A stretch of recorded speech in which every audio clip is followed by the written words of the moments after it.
माझ्या YouTube चॅनलवर, ज्याचं नाव आहे किशा काकाज किचन।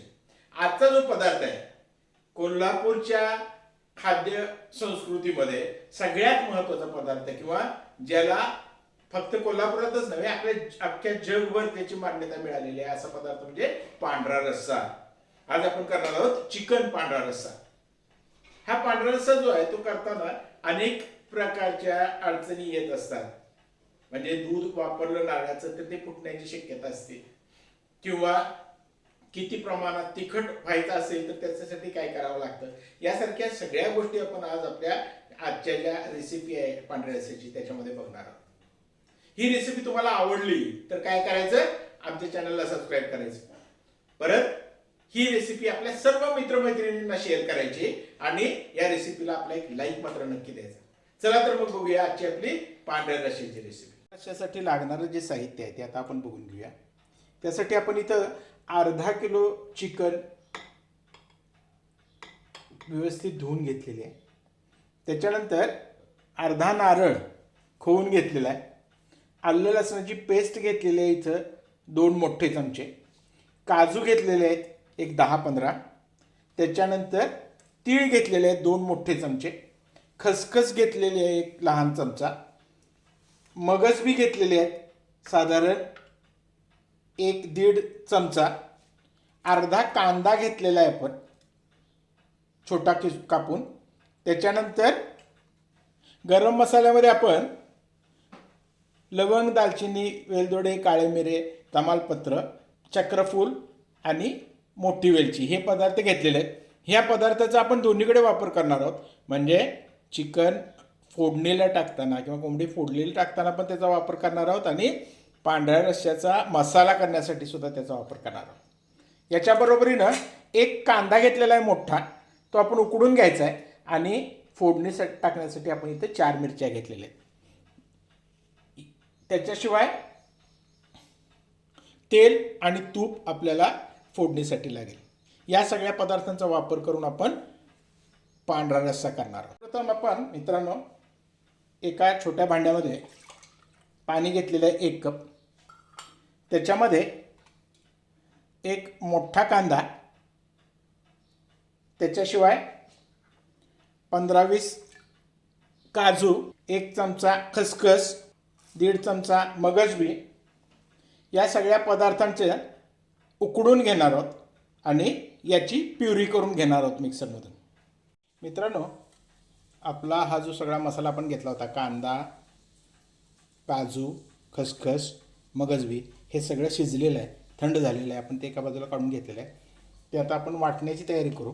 सगळ्यात पहिल्यांदा गरम मसाला जो सगळा आहे त्याच्यामध्ये आपण जे इथं 2 मोठे चमचे तीळ घेतले होते ते, 1 मोठी वेलची, 1 चक्रफूल, 1 दालचिनीचा तुकडा, 1 दालचिनीचा तुकडा,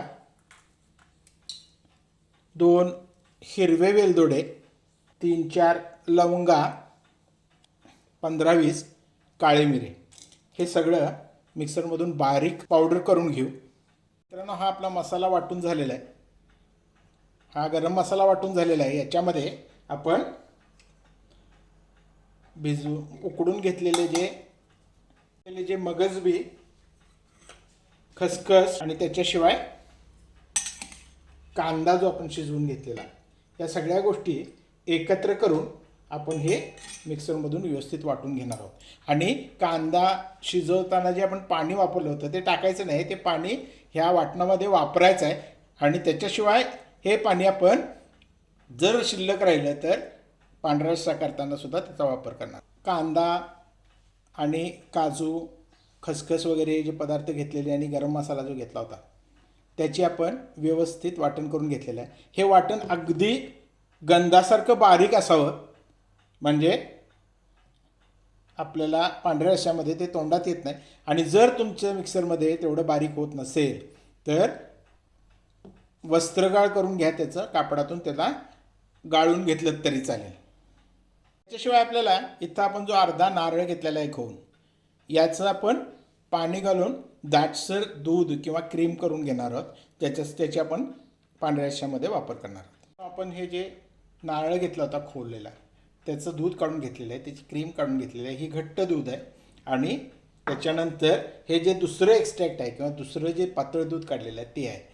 याचा वापर आपण पांढरा रस्सा करण्यासाठी करणार आहोत. मित्रांनो, आता आपण पांढऱ्या रस्स्यासाठी चिकनचा स्टॉक किंवा चिकनचा रस्सा तयार करायला सुरुवात करूया. इथं भांडं ठेवलेलं आहे, त्याच्यामध्ये 2 मोठे चमचे तेल घेतलेलं आहे. चिकनचा स्टॉक करायला सुरुवात करूया. किंवा चिकनचा रस्सा करायसाठी आपण पहिल्यांदा इथं तेलामध्ये अर्धा कांदा कापलेला टाकून घेतलेला आहे. कांदा थोडा परतून घेऊ. कांदा थोडा मऊ झालेला आहे आपला. आता याच्यामध्ये आपण आलं लसूण पेस्ट घालून घेऊ. 2 चमचे मोठे आलं लसूण पेस्ट आपण याच्यामध्ये घातलेली आहे. आणि आलं लसणाचा कच्चा वास जाईपर्यंत आपण ही परतून घ्यायची आहे. आपलं आलं लसूण आता चांगलं परतून झालेलं आहे. त्याच्यामध्ये आपण चिकनचे तुकडे घालून घेऊ आणि याच्यामध्ये हे व्यवस्थित मिसळून घेऊ. चिकन चांगलं पांढरं होईपर्यंत याच्यामध्ये भाजून घ्या. आता आपलं चिकन चांगलं पांढरं व्हायला लागलेलं आहे. चवीनुसार मीठ घालून घ्या.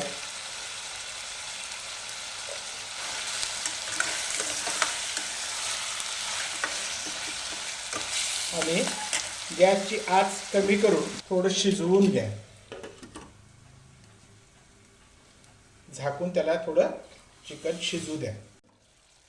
5 मिनिटं आपण शिजवून घेतलेली आहे. त्याच्यामध्ये आपण गरम पाणी घालून घेऊ.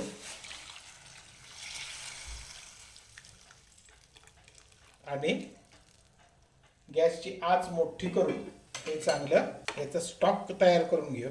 थोडा वेळ हे चांगलं त्याच्याबरोबर शिजवून घेऊ. झाकून ह्याला एक 10 मिनिटं आपण चांगलं शिजू देऊ. आता ही आपली चिकन शिजलेली आहे. याच्यामध्ये मी याच्यामध्ये नंतर आणि थोडंसं पाणी घातलं होतं. गरम पाणी घालून हे परत चांगलं शिजवून घेतलेलं आहे. आणि ही चिकन जी आहे ती आपली शिजलेली आहे. हा स्टॉक जो आहे तो तयार झालेला आहे. हवा असेल तर हा स्टॉक गाळून घ्या किंवा तुम्हाला चिकनच्या तुकड्यासहित जर आवडत असेल तर तुकडेसुद्धा तुम्ही पांढऱ्या रश्श्यामध्ये घातले तर चालतील. आता आपण हे बंद करून ठेवू आणि पुढची तयारी करू. आता आपण पांढरा रस्सा तयार करून घेऊया. ह्याच्यासाठी एक मोठा चमचा तूप घेतलेला आहे. तुमच्याकडे तूप नसेल तेल घेतलं तरी चालेल, पण तुपामध्ये पांढऱ्या रश्श्याची चव चांगली येते, त्यामुळे मी तूप घेतलेलं आहे. याच्यामध्ये आपण तूप गरम झाल्यानंतर खडा मसाला घालून घेणार आहोत. 2 तमालपत्र घातलेली आहेत. 8-10 काळी मिरी घातलेली आहेत. 2 वेलदोडे घातलेले आहेत. 4-5 लवंगा घातलेले आहेत. 1 दालचिनीचा तुकडा घातलेला आहे. 1 चक्रफूल घातलेलं आहे आणि 1 बडी वेलची घातलेली आहे. या पद्धतीनं आपला सगळा गरम मसाला याच्यामध्ये घातलेला आहे. गरम मसाला जरासा व्यवस्थित भाजून झाल्यानंतर त्याच्यामध्ये आपण ज्या 4 हिरव्या मिरच्या घेतल्या होत्या त्या घालून घेणार आहोत. आणि या हिरव्या मिरच्या तुपामध्ये चांगल्या परतून घ्यायच्या. तुम्हाला जेवढं तिखट हवं असेल त्यानुसार हिरवी मिरची घाला. कारण या पांढऱ्या रश्श्याला तिखटपणा जो येतो तो गरम मसाल्याचा आणि मिरचीचाच येत असल्यामुळं तुम्ही जेवढ्या तुम्हाला पांढरा रस्सा तिखट हवा असेल तेवढा तुम्ही घातलात तर चालेल. काही लोक याच्यामध्ये लाल मिरच्या घालतात सुकलेल्या, पण लाल सुक्या मिरच्या घातल्या की पांढरा रस्सा जो आहे तो साधारण तांबूस होतो, म्हणून मी ते घातलेलं नाही आहे. आता या मिरच्या आपल्या चांगल्या परतून झालेल्या आहेत. याच्यामध्ये आपण मसाल्याचं, कांद्याचं आणि याचं जे वाटण केलं होतं ते घालून घेतलेलं आहे. हे वाटण चांगलं परतून घेऊ.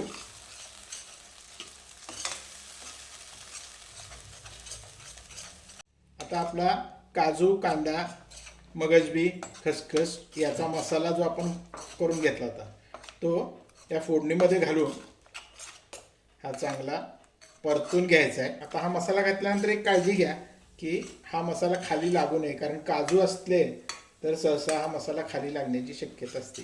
त्यामुळं हा मसाला घातल्यानंतर थोडी काळजी घ्या. एकसारखा हलवत मसाला भाजून घ्या आणि मसाला चांगला भाजून झाला की त्याच्यामध्ये आपण नारळाचं एक्स्ट्रॅक्ट जे काढून घेतलं होतं किंवा नारळाचं दूध जे काढून घेतलं होतं ते त्याच्यामध्ये घालणार आहोत.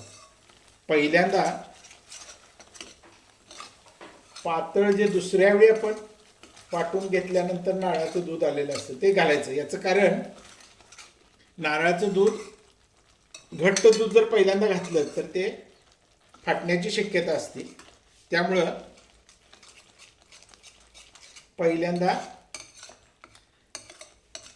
पातळ जे दूध आहे ते घालून घ्या, कारण पातळ दूध घातल्यानंतर पहिल्यांदा त्याचे टेम्परेचर कमी होतं. त्याच्यानंतर दूध घालायच्या आधी आच जी आहे गॅसची ती थोडी कमी करा. आच कमी केली आणि दूध घातलं पातळ की परत हे थोडंसं थंड होतं, त्यामुळं दूध फाटण्याची शक्यता कमी होत जाते. आणि नारळाचं दूध कशा पद्धतीनं वापरावं हे आमचा जो पहिला व्हिडिओ आहे शाकाहारी पांढऱ्या रश्श्याचा, त्याच्यामध्ये मी ऑलरेडी सांगितलेलं आहे. ते आय बटनमध्ये मी देणार आहे. तुम्हाला तिथं गेल्यानंतर त्या व्हिडिओमध्ये तुम्हाला लक्षात येईल की दुधाचा वापर करत असताना, नारळाचं दूध वापरत असताना कशा पद्धतीनं काळजी घ्यावी. आता याच्यामध्ये आपण हा मसाला भाजून झालेला आहे. ह्याच्यामध्ये नारळाचं जे पातळ दूध होतं ते घालून घेऊ. गॅस आपला आज कमीच आहे, गॅसची स्लोच आहे. आता हे चांगलं मिसळून घ्या. मग अशी मी जसं सांगितलं होतं तसं तुमचा मिक्सरमध्ये जर जास्त बारीक मसाला होत नसेल तर तुम्ही कापडातून गाळून घेतलं तरी चालेल, कारण हे मिश्रण जे आहे किंवा हा जो मसाला आहे तो अतिशय गंधासारखा बारीक होणं आवश्यक असतं. आता ह्याला थोडंसं गरम होऊन देऊ. मिश्रण जे आहे ते गरम झालेलं आहे. याच्यामध्ये आपण चिकनचा जो स्टॉक केला होता किंवा रस्सा केला होता तो घालून घेऊ.